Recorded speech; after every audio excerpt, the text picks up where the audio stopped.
hei heta hian rule ka hmu a hei hi eng rule nge niang o katia makhop mai hetiang rule hi hriat po kala hrengai lo ka voi khat hmu ve na ni hi makhop mai hi a sei vak lowa a lian vak lowa kut zung pui tiat loi chu ni ve ni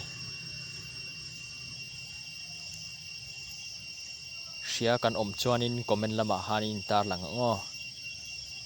eng rule nge hei hi kong puya ti hian lo om top mai ni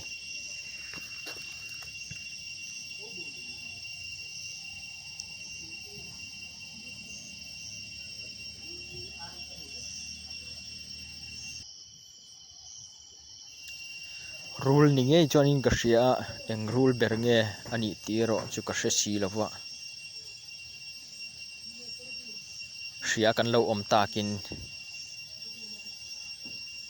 hria kan lo om ani chuanin khonga in comment lama hanin lo tar lang don nia